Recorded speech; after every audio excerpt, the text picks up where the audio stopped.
مسلم league نون میں ایک سے بڑھ کر ایک میاں نواز شریف کا خوش آمدی اور کا سلیس بیٹھا ہوا ہے۔ ان میں ایک عظمیٰ بخاری ہے، جبکہ ایک اور بھی ہیں، ان کا نام مریم اورنگزیب ہے۔ ان کو اگر چاپلوس سے عظمیٰ کہا جائے تو بالکل درست ہوگا۔ جھوٹ اس طرح بولتے ہیں، دونوں پاؤں جوڑ کے بولتے ہیں جیسے ان لوگوں نے اگلے جہان نہیں جانا اور انہوں نے اللہ تعالیٰ کو جان نہیں دینی، نواز شریف اور مریم نواز شریف کو جان دینی ہے اور وہی قبر میں ان کی مدد کریں گے۔ کوئی شرم ہوتی ہے، کوئی حیا ہوتی ہے، لیکن یہ سارا کچھ انہوں نے، یہ سارے لبادے اپنے لیڈروں کی خوشامد میں ایک دوسرے سے بڑھتے ہوئے اتار پھینکے ہیں۔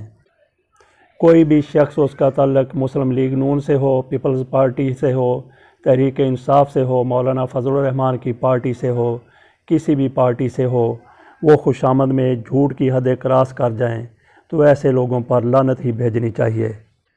براڈ شیٹ کے معاملے میں مسلم لیگ نون کے بہت سے لوگ میاں نواز شریف کی دیانت کی، ایمانداری کی، ان کی صداقت کی جھوٹی قسمیں کھائے جا رہے ہیں۔ انہی میں ایک مریم اورنگزیب صاحبہ بھی شامل ہیں۔ وہ سچ کو جھوٹ ثابت کرنے کے لیے ایڑی چوٹی کا زور لگا رہی ہیں۔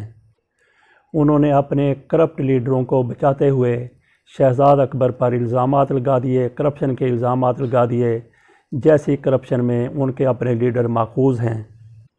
مریم اورنگزیب صاحبہ کی زبانی سنیے، انہوں نے شہزاد اکبر پر براڈ شیٹ کے حوالے سے کیا الزامات لگائے ہیں۔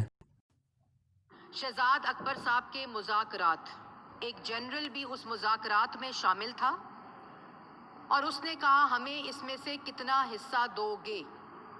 $25 ملین، جو کہ 400 کروڑ بنتا ہے۔ اس نے کہا کتنا حصہ دو گے؟ تو اس بیان کو بھی مان لیتے ہیں تھوڑی دیر کے لیے۔ مریم اورنگزیب صاحبہ کے ان الزامات پر وزیر اعظم کے مشیر بیرسٹر شہزاد اکبر نے ان کو ان کے حق عزت بیان پر قانونی نوٹس بھیج دیا ہے۔ اس نوٹس میں کہا گیا ہے کہ مریم اورنگزیب اپنے بیان پر معافی مانگیں یا انہیں عدالت میں لے جایا جائے گا۔ ان کی طرف سے یہ دعویٰ 50 کروڑ روپے کا کیا گیا ہے۔ ساتھ ہی یہ بھی کہا گیا ہے کہ مریم اورنگزیب اور ہرجانے کے علاوہ وکلا کی فیس مبلغ 20 لاکھ روپے بھی ادا کریں۔ اس حوالے سے سن لیجئے کہ شہزاد اکبر کیا کہتے ہیں ان کی اپنی زبانی۔ اور اس الزام کی جو بیسس ہے وہ شاید وہ سنی سنائی کی بات کر رہی ہیں، بڑی بھولی اور معصوم سی یہ خاتون ہیں، اور انگریزی بھی مجھے ان کی کمزور لگتی ہے۔ ان سے میری گزارش ہے کہ ذرا اس کے انٹرویو سن لیجئے کاوے مساوی کے۔ وہ تو کہہ رہا ہے شہزاد اکبر از اے مین آف انٹیگریٹی۔ اس کو مجھ پہ غصہ صرف اس چیز کا ہے کہ ہم نے ان کی سروسز کو ری ہائر نہیں کیا، اور وہ اس کا غصہ اپنی جگہ بجا ہوگا، لیکن ایٹ لیسٹ خدا کا شکر ہے کہ اس نے میری انٹیگریٹی کے اوپر کوئی بات نہیں کی ہے۔ اور جو کمیشن کی وہ بات کر رہا ہے وہ 2017 اور 18 میں جن لوگوں کے ساتھ اللیجڈلی وہ ملا ہے وہ ان کی بات کر رہا ہے۔ That has nothing to do with me. اور اسی چیز کو سامنے رکھتے ہوئے میں نے بھی اپنے لائرس کو انسٹرکٹ کیا تھا اور انہوں نے کنفرم کیا ہے کہ مریم اورنگزیب کو انہوں نے میری طرف سے ایک لیگل نوٹس سرو کر دیا ہے۔ میں آپ کے ساتھ بھی شیئر کر لیتا ہوں۔ میں نے 50 کروڑ روپے ہرجانے کا دعویٰ کیا ہے۔